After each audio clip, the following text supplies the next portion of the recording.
Hi there, and welcome to this day in history for July 11th. July 11th is the 192nd day of the year in the Gregorian calendar, 193rd in leap years, with 173 days remaining to the end of the year. Today's word is spavined. Spavined is an adjective that means suffering from spavin disease, involving swelling of joints in horses, or old, decrepit, broken down. This comes to us from Middle English and Old French before that, a word that means swelling. And with that, we're going to start with the birthday of Scottish King Robert the Bruce, born July 11th, 1274. He lived to the age of 54. This is the birthday of Sarah Good, born July 11th, 1653. Sarah Good was one of the first 3 women to be accused of witchcraft in the Salem witch trials. These trials occurred in 1692 in colonial Massachusetts, and it's a long, complex, and terrible story. The minister, Reverend Nicholas Noyes II, tried to get her to confess, but she proclaimed her innocence to the end. When they declared her guilty anyway, she yelled at Noyes, "I am no more a witch than you are a wizard. And if you take my life, God will give you blood to drink." Sure enough, 25 years later, Noyes developed some sort of hemorrhage and literally did choke on his own blood and died from it. Back to Sarah Good, though. She was hanged at the age of 39. Mathematical calculations suggest that it was on July 11th of 1735 that Pluto moved inside the orbit of Neptune for the last time before 1979. This is the birthday of American lawyer and politician and 6th President of the United States, John Quincy Adams, born July 11th, 1767. He lived to the age of 80. United States took possession of Detroit from Great Britain under terms of the Jay Treaty on July 11th, 1796.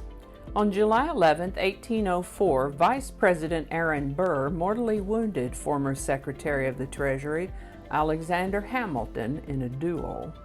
This is the birthday of James Abbott McNeill Whistler, born July 11th, 1834. He's best known for a painting of his mother. The painting is actually called Arrangement in Gray and Black No. 1, but most people call it Whistler's Mother. And it's not that he was obsessed with his mom. I mean, he might have been, what do I know? But he had scheduled a model who didn't show up, and so he painted his mother instead. Hold still, Mom. Hold still. Whistler lived to the age of 69. Tijuana, Mexico was founded on July 11, 1889. I'm a little surprised. I would have thought it was way older than that, but there you go. From the Are You Really Sure You Want to Do That department, on July 11, 1897, a man named Salomon August André left Spitsbergen in northern Norway in an attempt to reach the North Pole by balloon. It didn't work out though. It wasn't a hot air balloon, so it wasn't that. That wasn't the problem. It was helium balloon. But Andre, along with 2 assistants, experienced a series of issues that contributed to the failure of the mission and their death.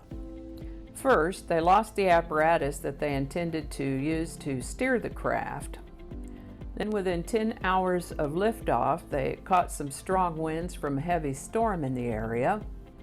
Heavy winds and then ice buildup on the balloon impeded the flight, and they were forced to make a semi-controlled landing on pack ice. Not really a crash exactly, but they did have to land the thing. Now, they were prepared for survival in the Arctic, plenty of gear, 3 months worth of provisions, but it took them until October to reach land. There's your 3 months right there. It was a Herculean effort trekking their way across that pack ice, and it really wore them out. They stopped keeping records within days after reaching land. They found themselves an island. And it's thought that that's probably when the first one of them died. They buried him in a cairn, with some rocks, And then the other two died in their tent, probably within 2 weeks of their arrival on the island.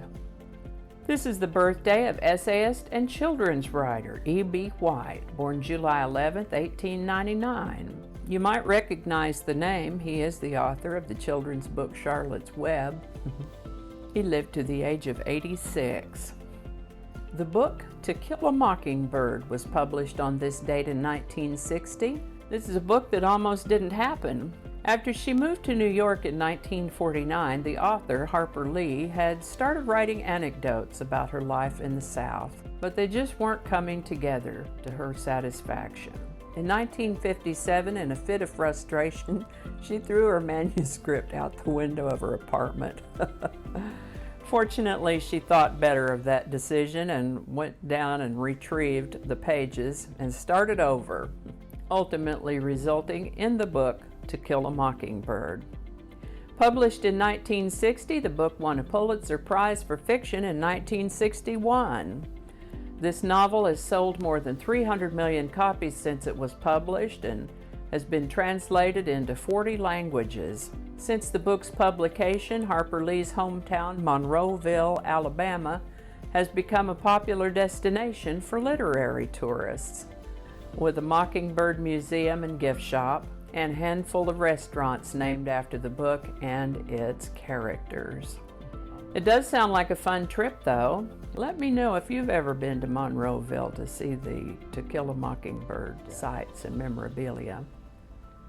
Today's song is Momma Told Me Not to Come by Three Dog Night, number 1 on July 11th, 1970. This is a story song written from the point of view of a somewhat naive, sheltered young man describing his first wild party, events of which he finds shocking. Momma Told Me Not to Come was written by Randy Newman and released by Eric Burdon and the Animals on their 1967 album Eric Is Here. Author of the song, Randy Newman, did a version of it on his 12 Songs album in 1970, and Tom Jones and the Stereophonics released a version in 2000.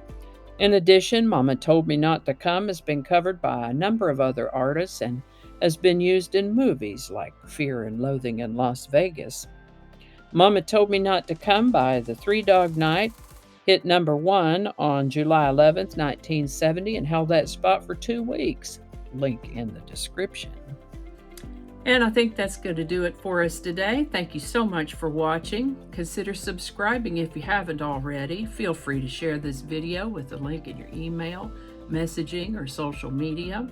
If you enjoy this series, you can check out the playlist that contains these videos. I'll put a link to that in the description. That description lives on YouTube, so for other platforms, I'll include a link to my blog page that is called No Really. You can also find me on Rumble, Parler, BitChute, and Getter. All those links in that description.